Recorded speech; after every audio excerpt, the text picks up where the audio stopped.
Video footage from a birthday bash Sean Diddy Combs threw for his friend Meek Mill in April of 2014 has surfaced in the midst of the disgraced rapper's trafficking arrest. According to Daily Mail, the party was held at a Parisian palace in Las Vegas that Diddy rented for a whopping $25,000 for 24 hours, which, according to the property manager Jason Haidt, was left in a disgusting mess after the wild get-together. He told the publication, quote, "There were broken bottles of alcohol, used condoms, blood on the beddings, powder, razor blades by the hundreds, lubricant on the dressers, and marble floors." Meek Mill's got to deal with what he got to deal with based on the relationship him and Puff had. Dressing alike, being cozy, Puff calling him daddy, saying little innuendos to him.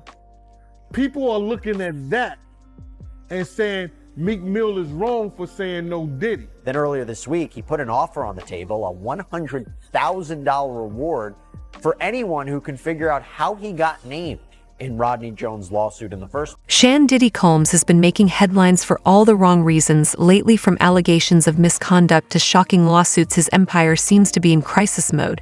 But just when you think the drama couldn't get juicier, here comes Meek Mill. The Philly rapper has been pulled into Diddy's chaotic orbit, with rumors and allegations stirring up questions about their relationship. So how did Meek get involved in this mess? Let's break it down. 7-year-old Robert Williams, known by his rap name Meek Mill, is the latest artist making headlines for his alleged connections to Sean Diddy Combs. The Philadelphia rapper got his start around 2006 with a group called the Bloodhounds before going solo, signing with record labels headed by hip-hop icons like T.I. and Rick Ross. Meek Mill has previously been photographed spending time with Sean Combs, who is now, as we know, behind bars for allegedly forcing people to participate in drug-fueled parties called freak-offs, reportedly using drugs and the threat of violence to keep people compliant. Combs was indicted last week on charges of racketeering, conspiracy, trafficking, transportation to engage in, and he's currently behind bars because his bail has been denied twice. Meek Mill and Diddy's friendship was once the stuff of industry legend, appearing together at major events and often sporting matching outfits. The two seemed inseparable, with Diddy frequently taking on a big brother role for Meek. Their bond was the kind everyone noticed and talked about. I was talking me good, and that someone drove me. I'm pulling up to her crib. I was in that 19 Mercedes. I got this day from LA. She was so crazy. I'm still hurt. I take my daughter to get this money. We wavy. Oh my God. She gave me that. I was like, oh my God. Yeah, yo, put a ghetto tour in that metal. I'm with Diddy on another level. Man, get your shovel. I'm a guy. Give me it. And if you thought their bond couldn't get any more intriguing, here's a clip that had the internet buzzing. Diddy took things to a whole new level when he called Meek Mill daddy in public. Whether it's just playful banter or something deeper, this moment definitely turned some heads. "Hey, what's up, King's son, man? You doing it, man. You deserve it, daddy. You putting in that work. Proud of you. I love you, yeah."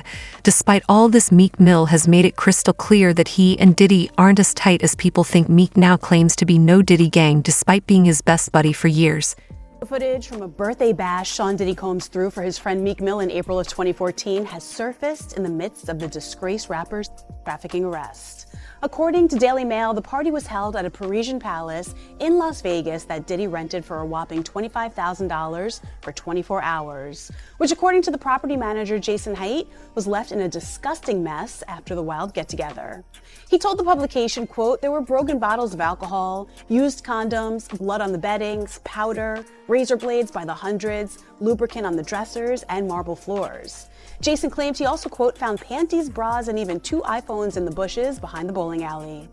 Diddy's personal assistant relayed specific requests for the party, including bringing their own smoke detectors and that all interior bedroom door locks were to be ordered new and left unopened for their arrival.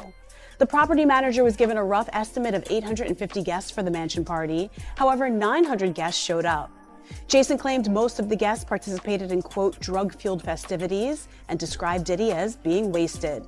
He said the party ended around 3 a.m. and claimed there was rampant cocaine use all over the $7.5 million property. But here's the thing, no matter how much Meek Mill tries to step back from Diddy, it's hard to ignore how deep he's been involved in all the wild stuff surrounding him. He's been at the same parties, in the same circles, and even celebrated big moments with Diddy. Diddy went all out for Meek Mill's 27th birthday in 2014, dropping $25,000 to rent the Parisian Palace in Vegas for a single day. The party wasn't just lavish, it was straight up wild.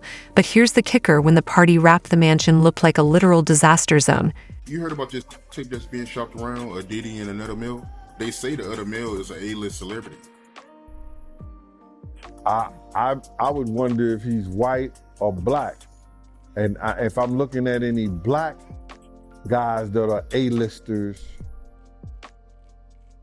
that's bigger than Diddy, there's only one that I could come up with. And there's a few I could come up with. Will Smith, he's bigger than Diddy. I would think Nick Cannon is bigger than Diddy. Who else on the black, that are black actors or black in the business, that's an A-lister that's bigger than Diddy, that's black? That's hard to think. But then if you got the A-listers, you know, you got to realize he ran with that black, that Rat Pack, and I don't want to even say their names, because they said I got their names wrong last time. What's his name? Kushner? What's the other guy? Leonardo? Yeah, his name. Man, I don't keep up with these cats. But I heard that that's not only the tape that's being shopped. There's some other tapes out there, other people too with him. And him doing some things with some other people.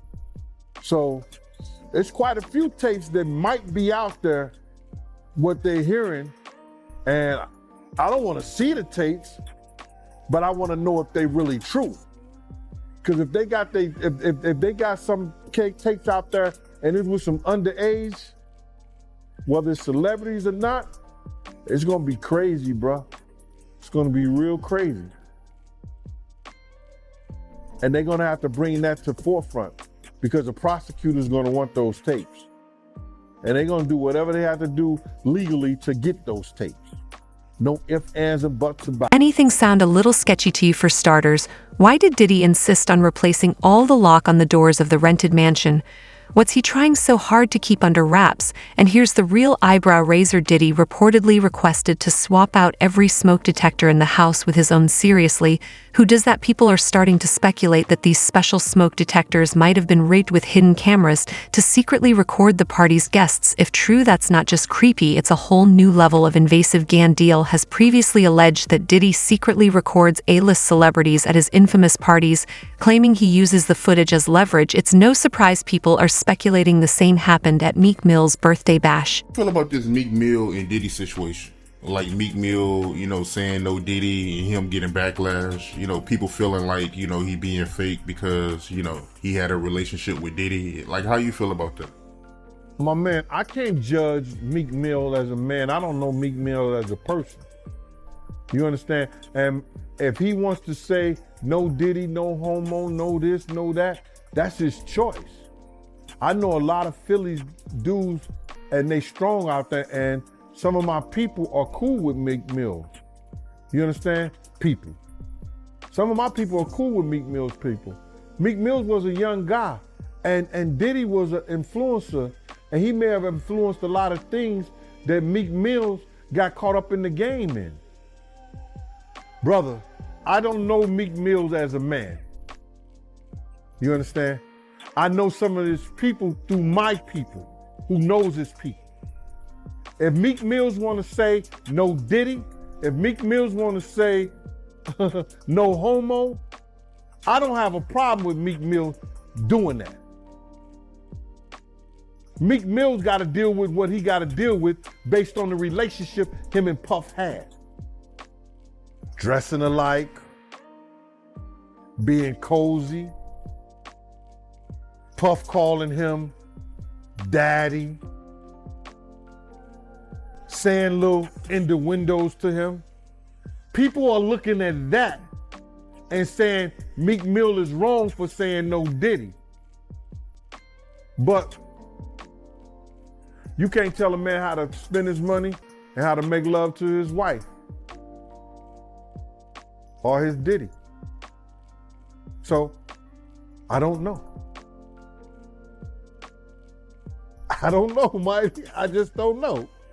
I feel you, man. You know, I get it, man. I see where you're coming from. But I gotta ask you about this party, right, that Diddy threw for Meek Mill. You heard about how the owner, she came out saying that she found used condoms, lubricant, razor blades, powder, blood on the bed sheets. You heard about this? No, what happened is that Diddy had rented a mansion out for Meek Mill's birthday party. And he had rented it for like $25,000. I remember we rented one of Cher's mansion out, you know what I'm saying? And that's the day he had fired his cook, but that's a whole nother story. You know what I'm saying? It was me, Wolf, Mace, Ock. Was Ock staying there? No, it was just me, Wolf, Mace, Puff, and there was one other person staying in the mansion. But anyway, long story short is that they came recently. This happened a long time ago, but they recently just made a statement that they found loads of cocaine. I wonder what they did with the cocaine, because they didn't turn it over to the police.